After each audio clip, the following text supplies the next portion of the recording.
Why do you think seniors are sometimes reluctant to report abuse? I think a lot of times, like any sort of individual who might be a victim of some sort of abuse, they are reluctant to report the abuse because the individual who is commonly the perpetrator of that abuse can be their primary caretaker.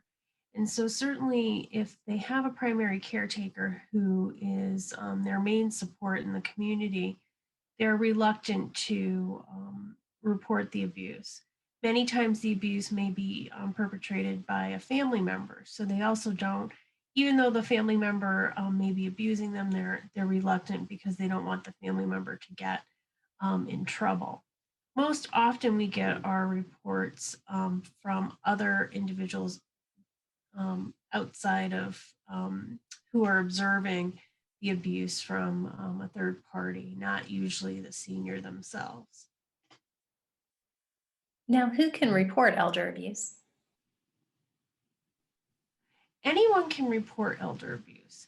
Elder abuse can be reported to the Department of Social Services Elderly Protective Services Unit, and anyone can report. However, there are a list of mandated reporters under state law. So there are certain individuals like physicians, nurses, EMTs, counselors, things like that, professions like that, that are mandated by law to report elder abuse. But anybody can report elder abuse if they see it.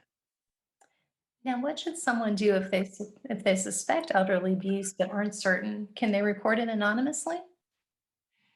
They can report it anonymously. I think the uh, best thing for an individual to do if they suspect elder abuse is to contact Elderly Protective Services and speak to the social workers there that answer the telephone, and they can make an assessment of the situation.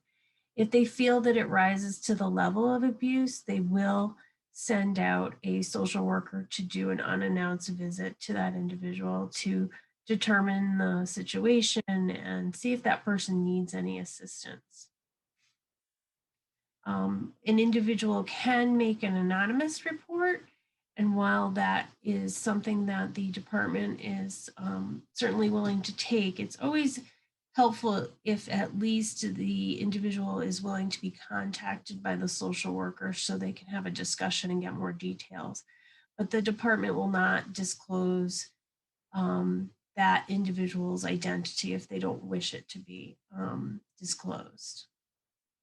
Now, what do you wish people knew about the resources that are out there to help both seniors and their caregivers?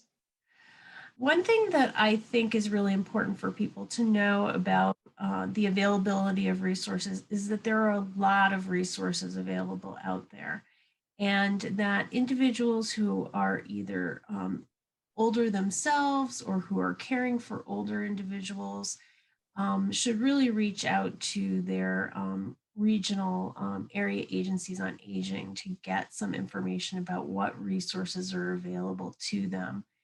I think that we need to do a better job, and hopefully through the coalition, we can do this of getting that information out to both caregivers and individuals who need help in the community.